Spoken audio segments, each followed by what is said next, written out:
تصور کن وارد یک جمع میشوی. همه با صدای بلند صحبت میکنند. هر کسی میخواهد خودش را ثابت کند. بعضی ها حتی از شدت هیجان داد میزنند. اما در گوشه اتاق یک نفر آرام نشسته است. ساکت، مطمئن، بدون نیاز به توضیح. جالب است که همین سکوت بیشتر از همه توجه ها را جلب می کند. چرا؟ چون سکوت ضعف نیست. سکوت یک قدرت پنهان است. آدم‌ها به کسی احترام می‌گذارن که نیاز ندارد زیاد توضیح بدهد. پرحرفی یعنی تلاش برای اثبات ارزش، اما سکوت یعنی ارزش تو خودش روشن است. یکی از نشانه‌های اعتماد به نفس واقعی کنترل زبان است. کسی که می‌تواند ساکت بماند، می‌تواند احساساتش را هم کنترل کند. و روانشناسان می‌گویند آدم‌های کم حرف جذاب‌تر به نظر می‌آیند.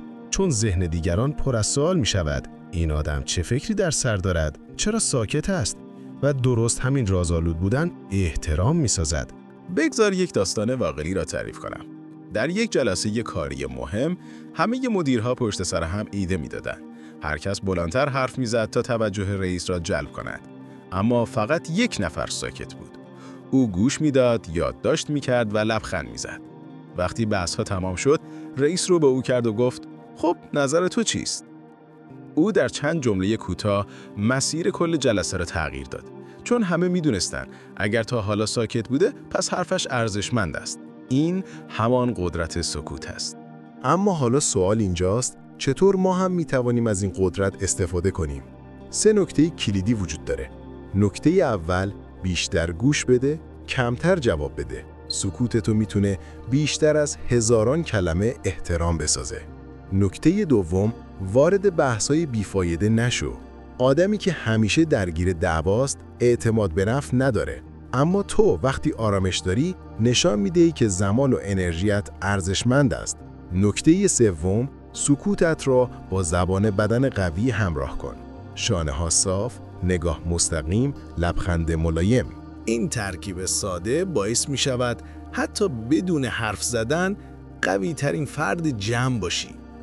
یادت باشد سکوت فقط نداشتن صدا نیست. سکوت یعنی انتخاب اینکه کی حرف بزنی و کی خاموش بمانی.